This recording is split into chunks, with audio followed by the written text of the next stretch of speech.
Quite the election we had. Decisive victory for Trump,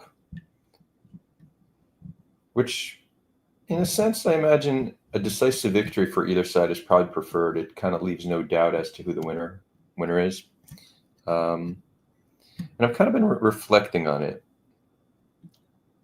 And, maybe I should have shared some election thoughts prior to the election, but hey, here's some post thoughts. So I have a lot of friends who voted for Trump and a lot of friends who voted for Kamala. And the difference between them in terms of values, compassion, worldview is actually quite negligible. I can't tell a distinction between the quality of these people and who they're voting for. And this might come as a surprise to many because we've gotten this impression that the other side must be a bunch of lunatics. They must be crazy or racist or hateful. Generally speaking, we do notice that when we speak to people on the other side, despite our differences, we generally all want the same things. We want what's best for ourselves, our families, our country, our loved ones. This is pretty universal.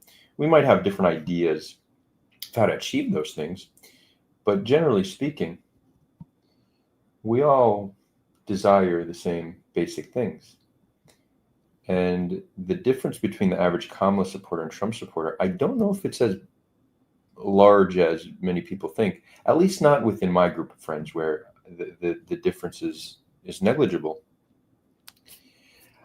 When it comes to both sides, I certainly understand the concern with Trump being in office, and I'll share some thoughts that perhaps could give hope, but just a little bit more about, from speaking to my friends on both sides, what really informed their voting decision. And, those who were against Trump or for Kamala, a lot of them, it's not even that they're supporting Kamala as much as they view Trump as not qualified to run. Not qualified to run in terms of his character, right? The fact that he's just clearly a narcissist, he's a pathological liar, he's thin-skinned, huge ego, doesn't really seem like he has a great understanding of policy or has a vision for the country. This is on a character side, right? Like, how much does character matter in leadership? I like to think that we should strive to be like our leaders, but how many of us strive to be like Trump? How many MAGA people want their children to be like Trump? I'm not sure all too many.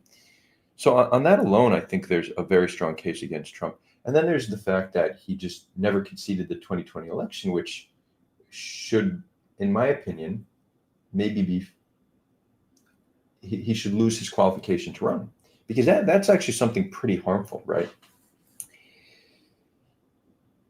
Trump, on his own, significantly eroded the trust Americans have in democracy. Around half of Republicans don't think that he actually lost the 2020 election. That's pretty problematic. So the resistance to Trump, by all means necessary, is not hard to understand. Now, those who support for Trump, some of them, and this isn't my group of friends. They're not these full MAGA people who think he's great. It's that they are struggling with what the left stands for in general, and they see an opportunity with Trump. When they look at the left, and it's not just the Democratic Party, right? I think we need to look at the left and what it represents beyond it, which is like corporations and their wokeness, whether it's how many left-wing activists act and behave and how they thought police, as well as the Democratic Party. People don't like what the left stands for. There's this idea that they want open borders, that they care more about, let's say, trans athletes than they do open borders or the economy, right? They kind of lean on this. They lean heavily on, let's call it the wrong side of a culture issue, and this is what I believe converted many people, like big names like Elon Musk. They fear what the left in America today represents. It's not a party that currently has a clear vision for the country. It's a party that generally has been not pro-USA, but anti-Trump. And people just seem to be rejecting identity politics, and I believe for good reason. Now, I believe we have an opportunity with Trump. I believe there's an opportunity here, right?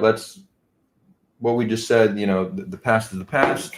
You may have thought Kamala is a better choice. I think there's a very strong argument for that, but she lost. So now we have 4 years of Trump. There's an opportunity. So what motivates Trump more than anything else? Himself. He's clearly a narcissist. And I think what he's doing now is not for more financial gain. It's for legacy. And I think the case can be made that most leaders are working for legacy. But I think Trump is in a unique position that he's not beholden to the party like other politicians. This is his last go at it, and he really, really wants to be remembered as the best president to ever live. That's just how he's wired, right? He wants to accomplish that. Does he have the means to accomplish that? That's yet to be seen. But I think he's certainly going to attempt. And he's building a very interesting coalition of, call them political outsiders that see the world differently. Is it possible that this might just be crazy enough to work?